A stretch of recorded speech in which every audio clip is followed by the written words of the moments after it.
the war against coronavirus, is the new mantra in describing our age of pandemic, a war that will change everything, what we do and how we operate. How will it change us? Who will be the loser and the winner of this war? Needless to say, it's way too soon to answer these questions. Peace is still out of sight, as it is any Versailles Treaty will crystal clear answer. But let's try to sketch out some scenarios with different degrees of probability.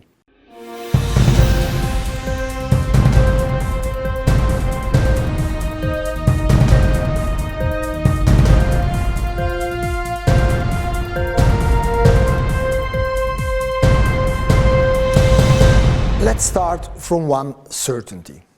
We will all lose if solidarity and coordination do not prevail within and between states. We are all facing the most global challenge in generation. All countries are brought to their knees at the same time from both a health and economic perspective, and soon in the social and possibly political sphere too. If the narrative "my country first" prevails, if everyone keeps adopting uncoordinated measures from lockdowns to phase 2 and exit strategies, if everyone grabs masks and ventilators at the expense of the neighboring countries, we will most certainly head towards a spiral of new waves of infection and long-term health and economic effects and devastating consequences. And so what? Taking care of the here and now, our hospitals, our country, our economy facing huge challenges, is clearly our top priority. But what happens in Africa, in India, in Switzerland is equally important. Together, we must avoid the worst-case scenarios everywhere, even out there. We must do this not only out of empathy, but out of selfishness too. This is particularly true for Europe, whose members are in between a traditional state and the federation. Social, economic and political interconnection are so deep in Europe that any lack of coordination, any selfishness, risk jeopardize a 70-year-old long integration process.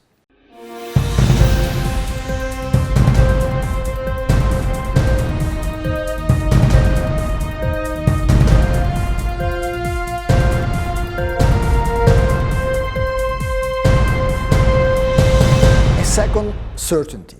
In the last few weeks, the relationship between the state and its citizen has changed. For decades, despite some differences across countries, the state, with its rules, taxation, and public administration, has always appeared as the sworn enemy of society's healthy forces. As Reagan and Thatcher put it, the state was the beast that had to be starved. Less taxes, less bureaucrats, more market. In this vein, the state employees were inefficient and corrupted. State aid were seen as a poison, whilst nationalization and state companies were deemed as a taboo. In a matter of weeks, perceptions have been overturned. The state now tells us what we can and what we cannot do in daily briefings, what we can do even within our own family and social ties. The National Health Service is the hero of the day, even in the United Kingdom that had almost dismantled it, or in the US that never actually had it. State aid and nationalization of entire sector, first of all air transportation, are advocated even by market gurus, including columnists of the Financial Times and The Economist. And while until recently considered an Italian electoral oddness, basic income is now the tool that everyone is after. To help companies, to support families, to revamp national health system, states are invited to spend, spend, spend, thus accumulating debts with seemingly no regrets. Skyrocketing debts will be a problem for better days when the war will be over. Even the International Monetary Fund, for decades the true defender of austerity policies, seems to agree today. It's indeed a revolution.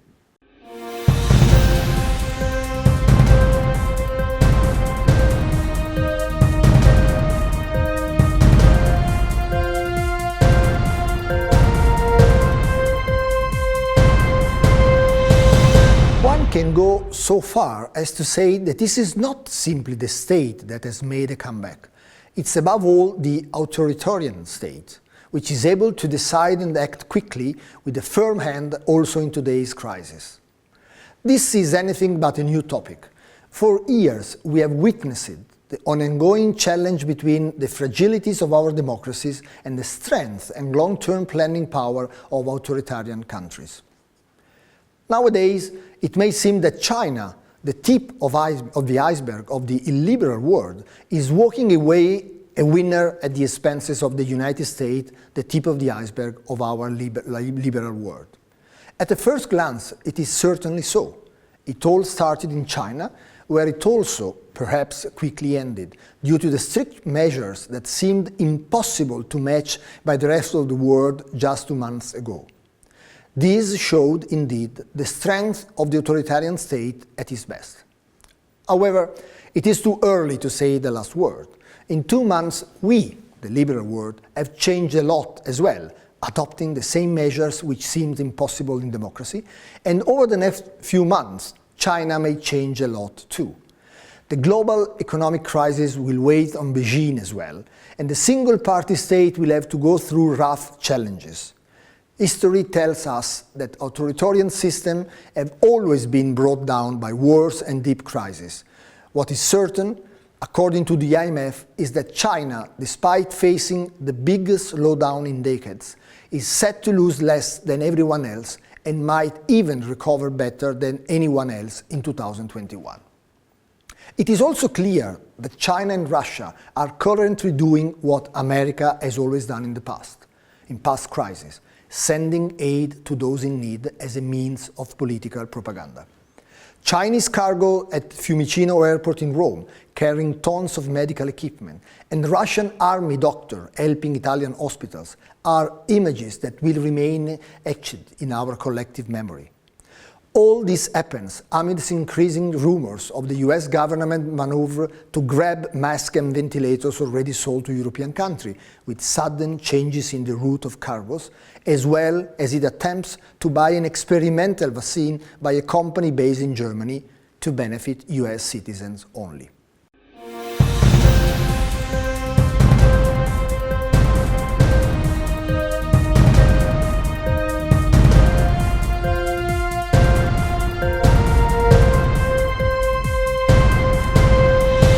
Once again, is everything upside down?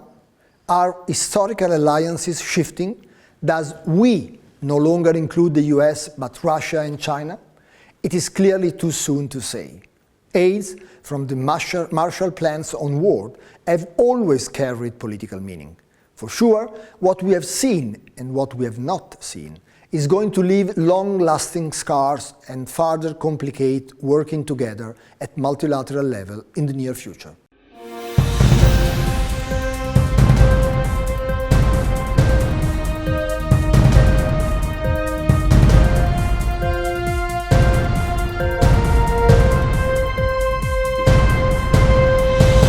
Emerging economies, after the big rise of the last 2 decades, may be one of the casualties of the war. The collapse of oil prices will hit hard rentier states in Africa and the Middle East.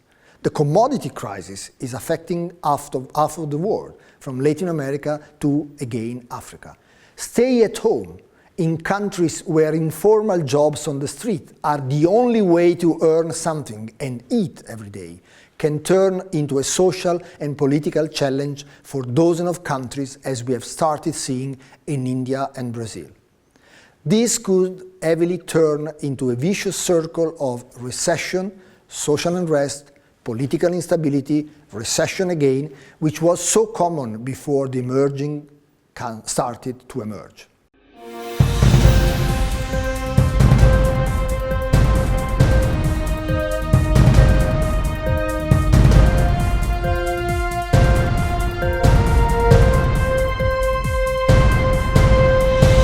Globalization and international trade will probably enter this list of casualties of war. It will not be a sudden revolution, but rather the acceleration of an existing trend, as duties, tariff and Brexit were already among us. But China's production slowdown in February showed the extent of Beijing's role on global value chains on which we strongly depend. The inability to meet within individual countries, within continents, the need for essential medical equipment has made us experience firsthand that there are sectors of national interest that must be safeguarded. Closed borders have made clear that we need to brace for a do-it-yourself system. All this will leave us with a few more scars and autarkic nostalgia that will certainly not help globalization and free trade, which are already in distress, prosper in the coming years.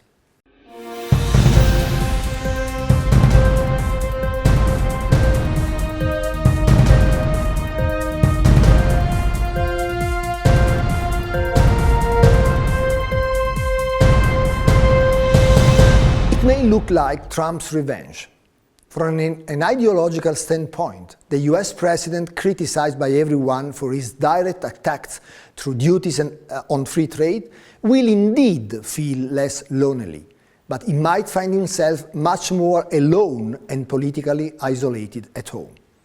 The coronavirus, which just a few weeks ago he termed a hoax conjured by his opponents, is hitting the United States hard, making its economic successes crumble one by one and placing the US healthcare at the top of voters' concern.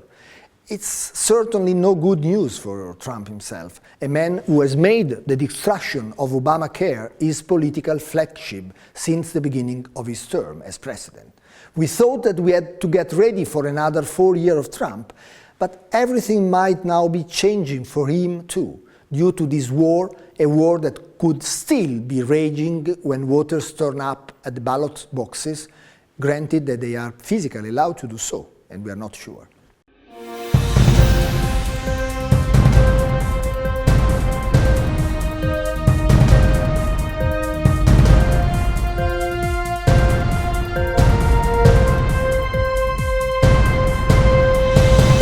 Finally, I would like to spend a few words on one last possible winner: new information and communication technologies. Not too long ago, they were held responsible for being an obstacle to socialization. Just think for a minute about how difficult it is for parents to take iPads and mobile phones away from their children and grandchildren. In just a few weeks, we have found out that these devices are the sole medium that currently allow us to socialize, as we are experiencing in this lesson right now, and through which we can work and hold meetings. Not too long ago, they were under scrutiny, in particular artificial intelligence, for compressing individual liberties, especially in authoritarian systems. Now, we have discovered that China, Vietnam and South Korea are winning the war against the coronavirus, also thanks to intelligent robots that are able to carry out initial diagnosis remotely and to facially recognize individuals when checking if quarantine are being respected. Europe, usually at the forefront of the battle against the dark side of control, now sees some of its countries actually forcing the same app used in China on citizens who want to cross open borders, the very few that are left, while coming from at-risk countries, almost all right now. In this whatever it takes climate, a climate of emergency, everything seems useful and functional as long as it can stop the virus. As always, history teaches us that if it is easier to declare a state of emergency, allowing unorthodox solutions, than to put an end to it. The bottom line, what is the bottom line? United we stand, divided we fall. This all to address the health challenges, the economic depression, the financial crisis. It holds also true within institutions and firms, within states, between faraway continents. Here and there affect us equally, even if our emotion and hearts definitely belong to here, as they should.